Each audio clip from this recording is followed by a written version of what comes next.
అందరికీ నమస్కారం. నేను Raju. Welcome to Prime 9 News Insider. So group 2కి సంబంధించినటువంటి అభ్యర్థుల ఇష్యూ అనేది ఆంధ్రప్రదేశ్ రాష్ట్ర వ్యాప్తంగా హాట్ టాపిక్గా మారింది. రోస్టర్ పాయింట్లకు సంబంధించినటువంటి విధానంలో లోపభూయిష్టంగా ఉంది, తప్పులున్నాయని చెప్పేసి గ్రూప్ 2 అభ్యర్థులు ఎగ్జామ్ని వాయిదా వేయాలని చెప్పేసి ఆందోళన చేశారు. అంతేకాకుండా రోడ్ల మీదకి వచ్చి తీవ్ర స్థాయిలో ఆందోళనకు దిగినటువంటి పరిస్థితి. అయితే దీని మీద వైఎస్ఆర్ కాంగ్రెస్ పార్టీ కానీ, వైఎస్ఆర్ కాంగ్రెస్ పార్టీని సపోర్ట్ చేసేటటువంటి మీడియా సంస్థలు కానీ వాళ్ళు చూస్తే భారీ ఎత్తున వాళ్ళ పత్రికల్లో అలాగే వాళ్ళ మీడియాలో భారీ ఎత్తున కొన్ని కథనాలను ప్రచురించాయి. అయితే ఇక్కడ ఒక విషయం తెలుసుకోవాల్సినటువంటి విషయం ఏంటంటే, ఈ గ్రూప్ 2కి సంబంధించినటువంటి నోటిఫికేషన్ వ్యవహారంలో ఇప్పుడు ఈ అనవసరమైనటువంటి రాద్ధాంతానికి కారణం ఎవరు అనేటటువంటి విషయం ఖచ్చితంగా ప్రజలు తెలుసుకోవాలి, గ్రూప్ 2 అభ్యర్థులు కూడా తెలుసుకోవాలి. ఎందుకంటే దీని వెనక ఎవరున్నారు, ఎందుకని ఈరోజు ఇంత ఆందోళన చెందాల్సి వస్తుంది, ఎందుకని ఇలాంటి నిరుద్యోగ అభ్యర్థులతోటి ఆటలాడుతుంది ఎవరు అంటే కూటమి ప్రభుత్వం లేకపోతే గతంలో ఉన్నటువంటి వైఎస్ఆర్ కాంగ్రెస్ ప్రభుత్వం అనేది ఖచ్చితంగా గ్రూప్ 2 అభ్యర్థులు తెలుసుకోవాలి. అంతేకాకుండా గ్రూప్ 2 అభ్యర్థుల కోసం ఎవరు పోరాటం చేశారు, గ్రూప్ 2 అభ్యర్థులకు న్యాయం జరగాలని చివరి నిమిషం వరకు ఎవరు ప్రయత్నించారు, గ్రూప్ 2 అభ్యర్థులకు అన్యాయం చేసింది ఎవరు, సో ఈ వివరాలన్నీ కూడా ఖచ్చితంగా గ్రూప్ 2 అభ్యర్థులు తెలుసుకోవాలి. సో దీనికి సంబంధించి నేను ఒక క్లియర్ కట్ అనాలిసిస్ నేను ఇప్పుడు మీకు చెప్తాను. ఎస్పెషల్లీ 2023లో ఆంధ్రప్రదేశ్ ప్రభుత్వం అంటే అప్పటి వైఎస్ఆర్ కాంగ్రెస్ పార్టీ హయాంలో ఒక జీవో ఇచ్చింది. అది ఎప్పుడు ఇచ్చారు అంటే ఆగస్టు 2, 2023 ఒక జీవో ఇచ్చింది. ఆ జీవో నెంబర్ 77. సో ఈ 77 జీవో ప్రకారం ఆంధ్రప్రదేశ్కి సంబంధించినటువంటి స్టేట్ సబార్డినేట్ రూల్స్ అని ఉంటాయి. సో ఈ రూల్స్ని అమెండ్మెంట్ చేస్తూ ఒక జీవో ఇచ్చారు. ఏంటంటే ఈ రూల్స్ ఎస్పెషల్లీ ఈ రూల్స్లో ఉన్నటువంటి రూల్ నెంబర్ 22 అలాగే 22A 22B ఈ 3 రూల్స్ని కూడా మార్చారు. ఏంటంటే ఈ రూల్స్ ఎస్పెషల్లీ రోస్టర్కి సంబంధించినటువంటి పాయింట్లు అంటే రిజర్వేషన్లకు సంబంధించినటువంటి అంశంలో అమెండ్మెంట్ చేశారు.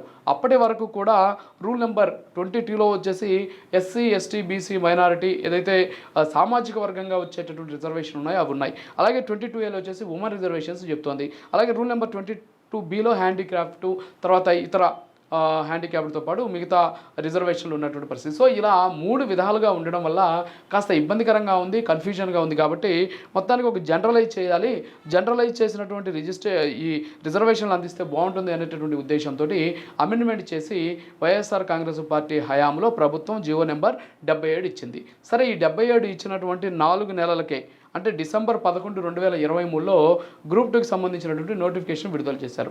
అంటే సరిగ్గా ఎన్నికలు 2024లో జరుగుతాయంటే ఇది కామన్ అనమాట. ఏంటంటే నిరుద్యోగులను ఆకట్టుకోవాలి అంటే ఉద్యోగాలు ఇస్తామో లేదో పక్కన పెట్టేస్తే ఉద్యోగాలకు సంబంధించిన ప్రకటన ఇచ్చామని చెప్పుకోవడం. గతంలో కూడా ఇలాంటి పరిస్థితి జరిగింది. ఎన్నికలకు ముందు నోటిఫికేషన్ ఇచ్చినటువంటి సిచ్యువేషన్లే ఉన్నాయి.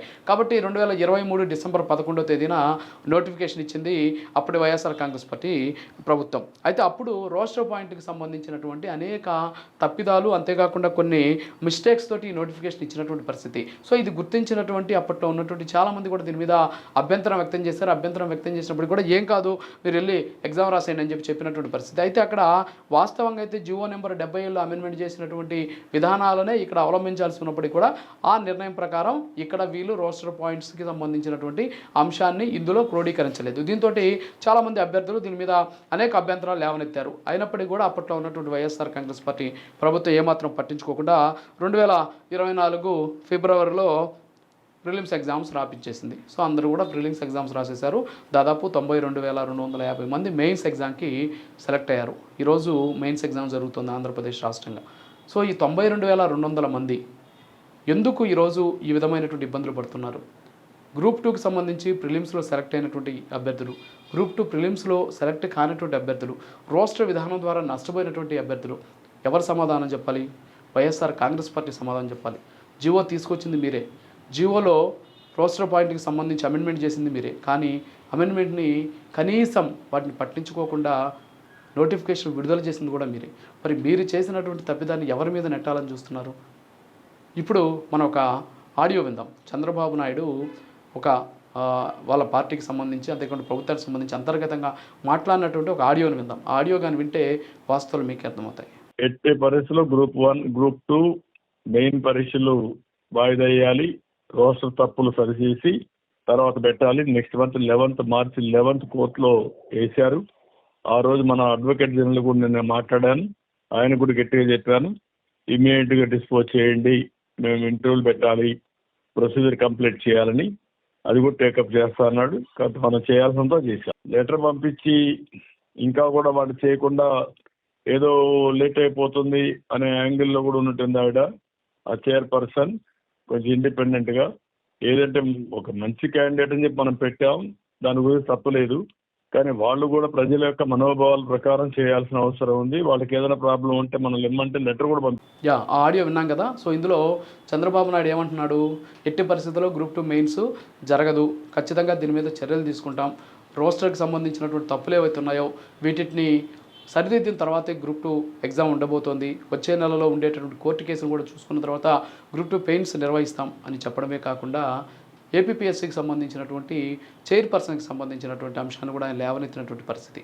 అయితే ఈ ఆడియో చంద్రబాబు నాయుడు కాదో పక్కన పెడితే ఇదైతే సోషల్ మీడియాలో వైరల్గా మారింది. సరే, ఇది వాస్తవం కాదో పక్కన పెడితే నిన్న ప్రభుత్వం కూడా ఏపీపీఎస్సీ చైర్మన్కి లేఖ రాసింది.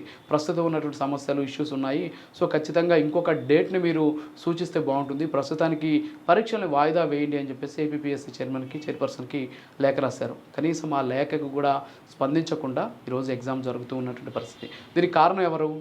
వైఎస్ఆర్ కాంగ్రెస్ పార్టీ కాదా? అంటే వైఎస్ఆర్ కాంగ్రెస్ పార్టీ అమెండ్మెంట్ చేసింది వైఎస్ఆర్ కాంగ్రెస్ పార్టీనే, అమెండ్మెంట్ చేసినటువంటి జీవోని ఇచ్చింది వైఎస్ఆర్ కాంగ్రెస్ పార్టీనే, అమెండ్మెంట్ చేసినటువంటి రూల్స్కి అగైనిస్ట్గా గ్రూప్ 2కి సంబంధించినటువంటి నోటిఫికేషన్ ఇచ్చింది వైఎస్ఆర్ కాంగ్రెస్ పార్టీనే.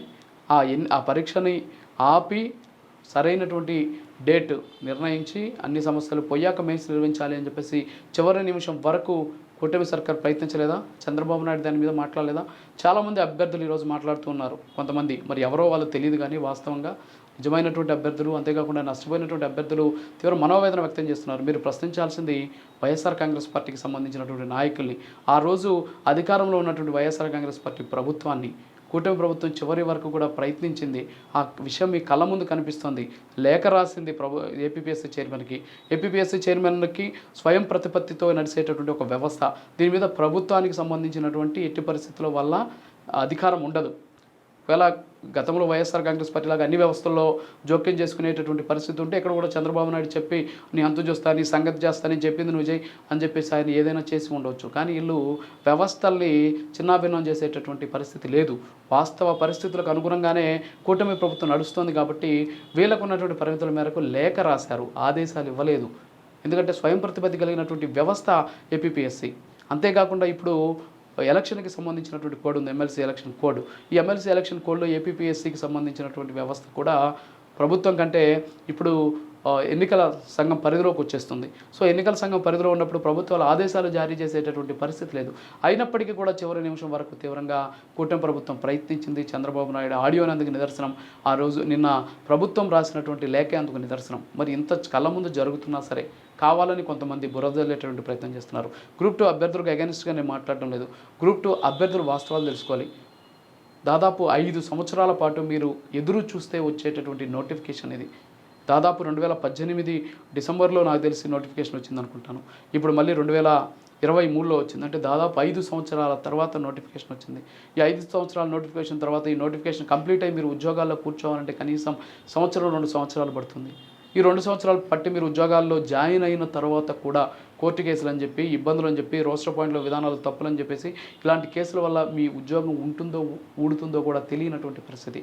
సో దీని పట్ల ఖచ్చితంగా ప్రభుత్వాలు మారాలి. అంతేకాకుండా అభ్యర్థుల ధోరణి కూడా మారాలి. నోటిఫికేషన్ వచ్చినప్పుడే బాయ్కాట్ చేసి ఉండాలి ఎగ్జామ్ని. నోటిఫికేషన్ వచ్చినప్పుడే ఈ రోజు చేస్తున్నటువంటి ఆందోళన ఆ రోజు చేసి కానీ ఉండుంటే ఈరోజు ఇలాంటి పరిస్థితి వచ్చేది కాదు.